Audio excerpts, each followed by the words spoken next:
Isère, malgré ses aveux et la reconstitution des faits, le meurtrier d'une jeune femme ne sera peut-être jamais jugé. Yves Châtain, le meurtrier de Marie-Thérèse Bonfanti, disparu en 1986, a mimé les coups portés à sa victime 40 ans après les faits.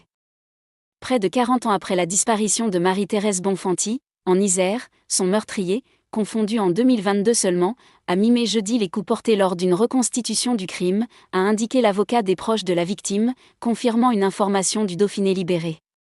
Yves Châtain s'est prêté, de façon détachée, à mimer les coups qu'il a portés à Madame Bonfanti et la façon dont il l'a transportée, a détaillé maître Bernard Boulou, qui a assisté à la scène avec les 2 enfants de la défunte. On ne saura jamais la vérité.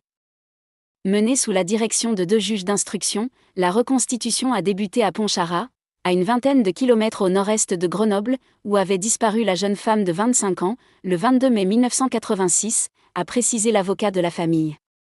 Elle s'est terminée au bord d'une route traversant la commune mitoyenne de la Bussière, où Yves Châtain, 60 ans, a expliqué s'être débarrassé de la victime dans un ravin, a-t-il ajouté.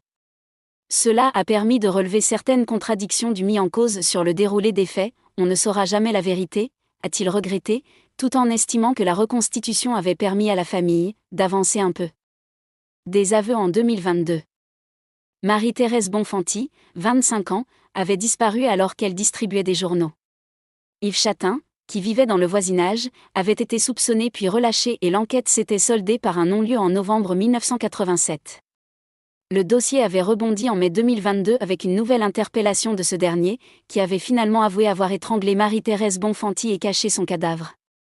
6 mois après, le crâne de la victime avait été retrouvé à la Bussière d'après les indications de Châtain. Mis en examen pour enlèvement, séquestration et meurtre puis écroué, Yves Châtain avait été remis en liberté sous contrôle judiciaire en décembre 2023, en raison de doutes sur la prescription des faits. Sa défense assure que le délai de prescription, qui était de 10 ans pour un meurtre au moment des faits, est écoulé depuis longtemps.